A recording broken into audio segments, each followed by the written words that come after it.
Di video ini juga tren di Amerika, warga Kristen mereka rame-rame mendatangi masjid dan pusat-pusat kajian dan informasi Islam.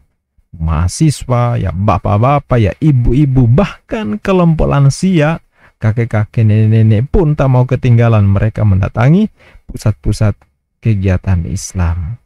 Nah, mereka minta penjelasan tentang Islam dari seorang dai yang sangat terkenal di Amerika, yaitu Dr. Sabil Ahmed.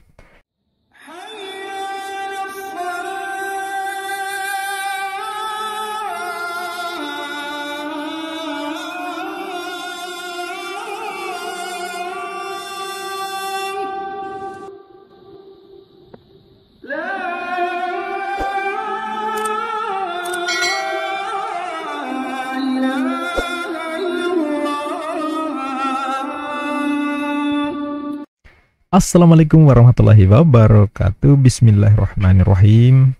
Alhamdulillahirrabbilalamin. Asyhadu an la ilaha illallah wa asyhadu anna muhammadar rasulullah.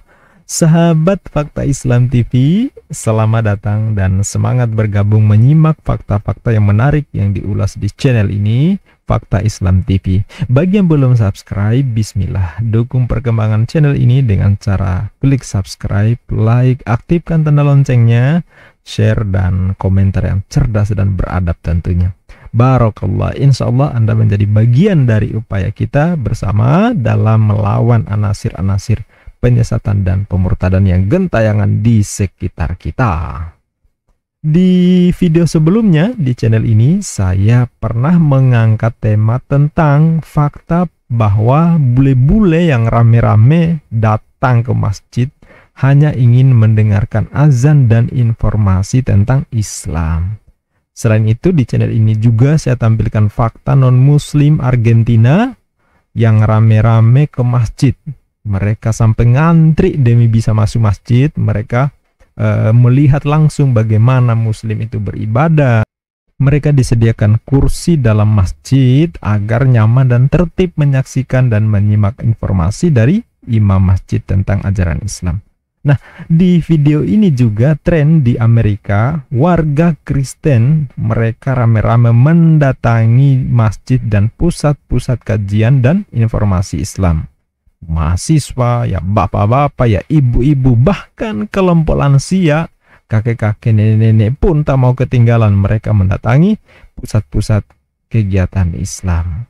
Nah, mereka minta penjelasan tentang Islam dari seorang dai yang sangat terkenal di Amerika, yaitu Dr. Sabil Ahmed, yang juga ahli perbandingan agama Islam Kristen. Sahabat, ini dia cuplikan fakta antusias warga Kristen Amerika yang mendatangi masjid dan pusat kegiatan Islam. What the sermon was and anything regarding the prayer. Yes. Do the children usually go with the women, or were there some down with the men? Okay, so the question is, what about the children? Do they go up with the women or do they stay down? It depends on the age, by the way. Up until our time, in memory of humans.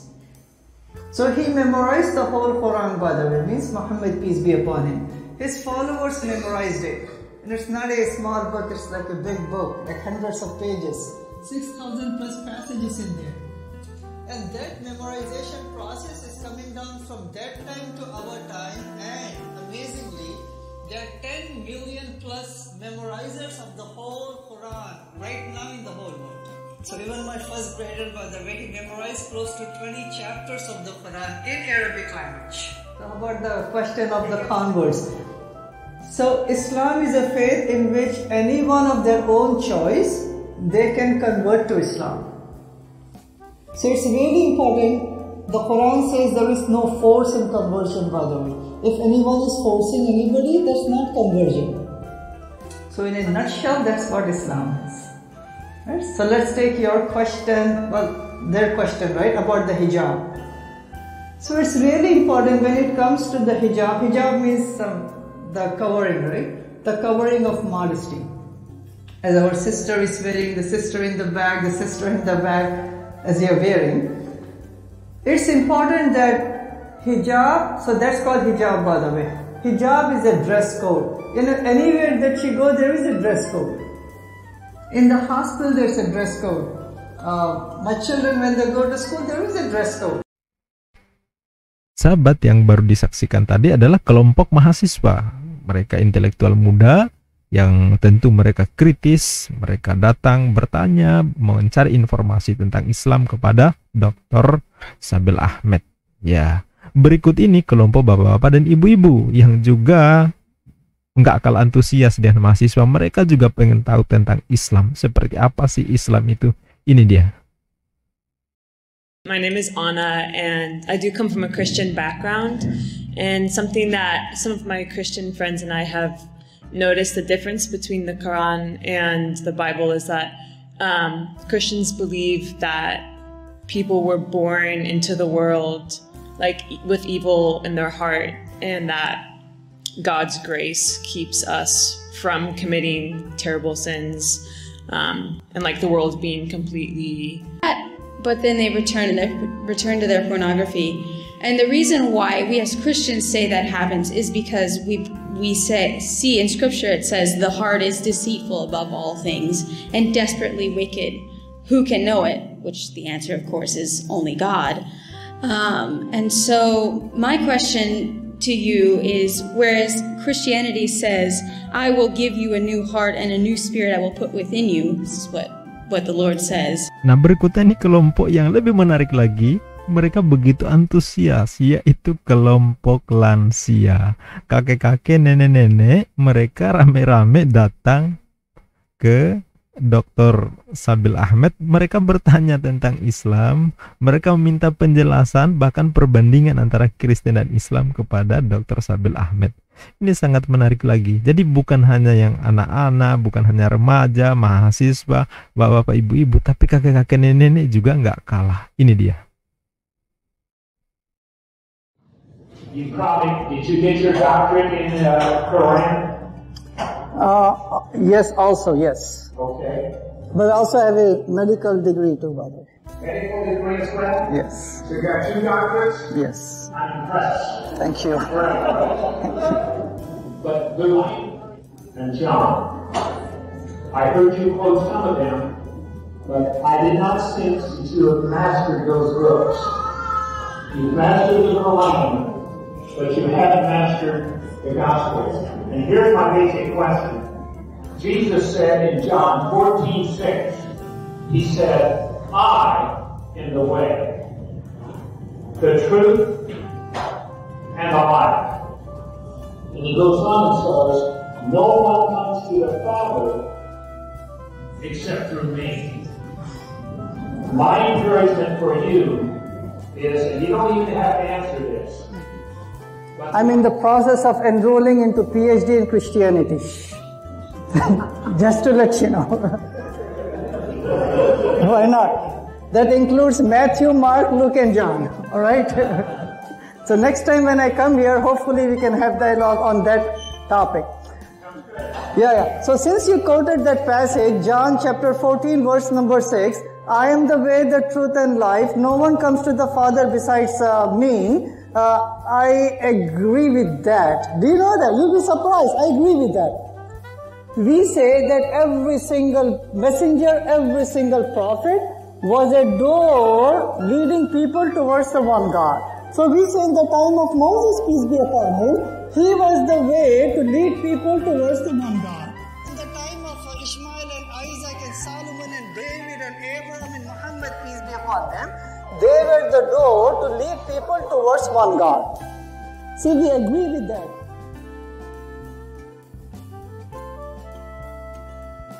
And until the age of 40, he was kind of an ordinary person.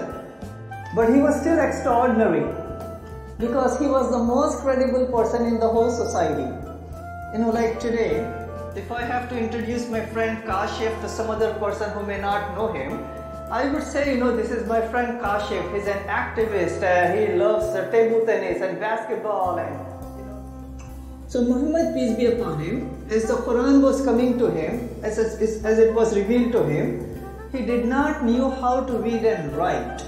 He did not go to schools and colleges and universities. He did not. He was as we say, Ummi prophet. He is a person who was unlettered.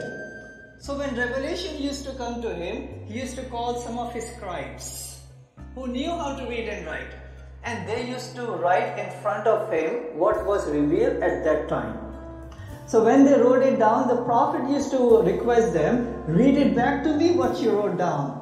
Thank you for the lovely presentation.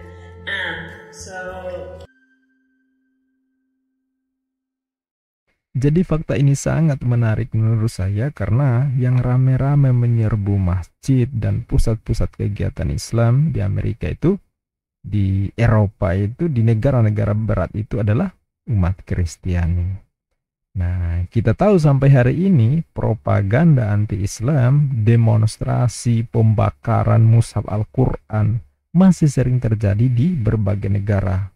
Ya, di antaranya sering muncul di pemberitaan di Denmark, di Swedia, di berbagai negara lain sering terjadi seperti itu. Nah, Islam masih dipandang dengan berbagai sentimen negatif sampai hari ini, ya. Bahkan dianggap kekerasan, terorisme, tapi pada saat yang sama, ternyata sebagian masyarakat non-muslim juga penasaran apa yang ada dalam ajaran Islam seperti itu.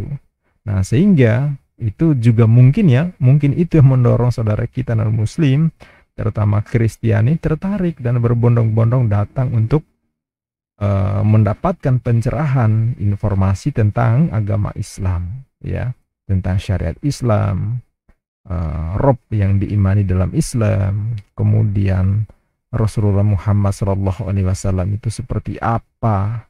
Kalau kita muslim mau nilainya sebagai uswatun hasanah, tetapi bagi saudara kita di luar Islam kan berbeda tentunya. Nah, itu yang mereka pertanyakan.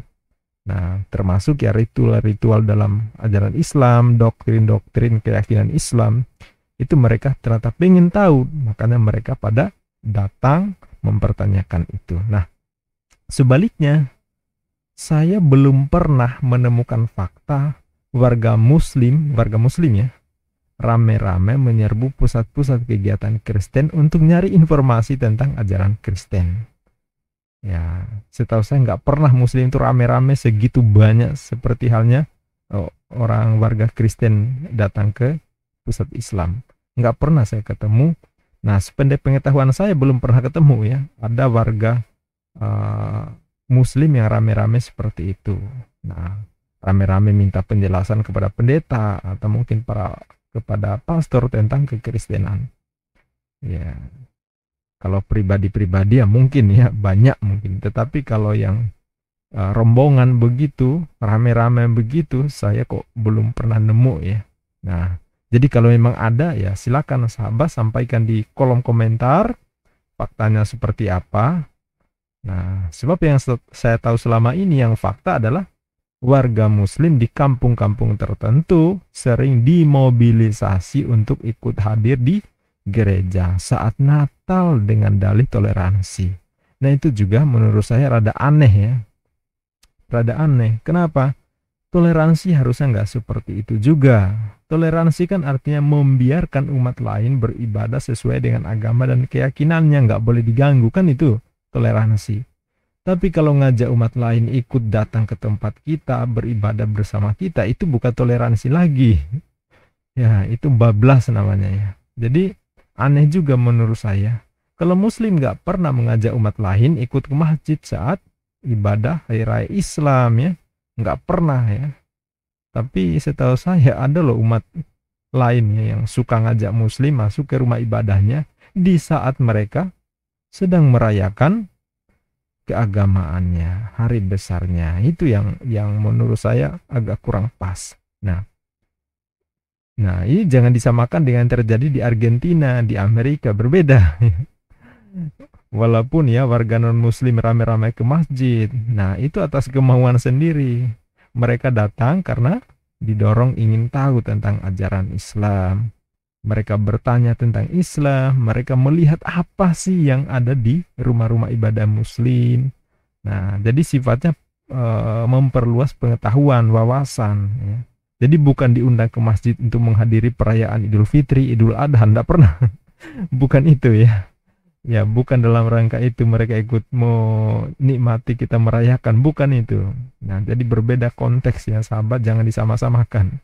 Ya, jadi kalau warga non muslim datang ke masjid, mereka bertanya, mereka minta penjelasan, itu berbeda dengan yang saya komplain tadi ya. Ya. Saya kira demikian sahabat ulasan Fakta TV kali ini, Fakta Islam TV kali ini, semoga memberikan informasi dan pencerahan yang tentunya bermanfaat. Nantikan tayangan-tayangan fakta yang lebih luar biasa lagi di video berikutnya, insya Allah. Billahi taufiq wal hidayah. Wassalamualaikum warahmatullahi wabarakatuh.